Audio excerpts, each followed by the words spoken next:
mo gbàdúrà fẹ́nìkan tó bá fídíò yìí pàdé májẹ̀mú tí wọ́n fi dè ẹ́ mọ́lẹ̀ lórúkọ Jésù Ọlọ́run kó bà májẹ̀mú yẹn jẹ́.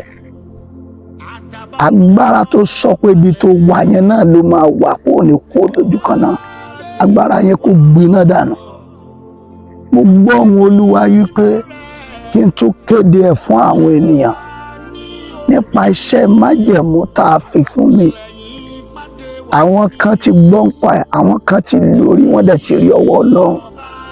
Apostle Prophet Oyetola Ọmọládéwúrà ló ń bẹ sọ̀rọ̀. Nǹkan àkọ́kọ́ tí màá kọ́ sọ fún ẹ ni pé tán máa ń sọ pé àwọn àgbà, àwọn kan ń pè lájẹ, àwọn kan ń pè lẹ́lẹ́yẹ. Wọ́n lè ní kó ṣẹ̀bẹ̀ àwọn àgbà, kó ṣe gbá kó ṣàwò. Jẹ́ ń sọ fún ẹ, àfi tí o bá tọ̀ Ọlọ́run tó dá wọn, tó bá tọ̀ ọ́ lọ, tó nìkan tú ẹlẹ́ náà máa tú ẹlẹ́. Àmúyẹ tó ti gbẹ́bọ táwọn àgbà kò lẹ́yìn ẹ̀, tó yẹ pé àwọn náà wà ní ọ̀rọ̀ ẹ̀ tí wọ́n jẹ́ kí iṣẹ́ kó lọ déédéé. Ohun tọ́lọ́run ní kí n fún ẹ yìí, tó bá ṣe ìtúsílẹ̀ àwọn àgbà ni ìwọ ti ṣe ò lọ déédéé. Ó fẹ́ lọ́kọ wọn jẹ́ olọ́kọ, ó fẹ́ lọ lóyìnbó wọn jẹ́ olọ́, iṣẹ́ rẹ̀ wọn jẹ́ gbogbo lójú kan.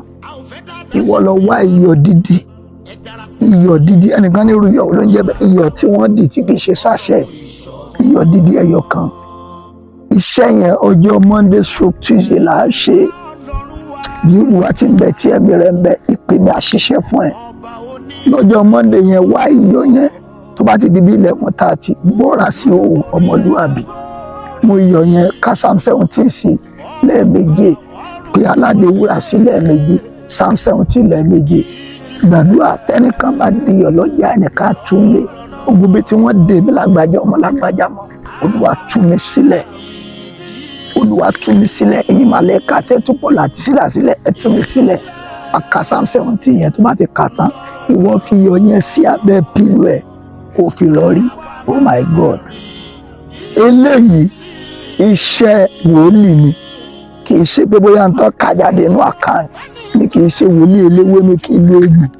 Iṣẹ́ wòlíì pọ́nbélé ni mo fún ẹ. Wọ́n á fi iyọ̀ yẹn sábẹ́ pílò ẹ̀, wọ́n á sùn ní òwò kó fi rọrí. Ó máa rìnrìn àjò ẹ̀mí tó lágbára gan.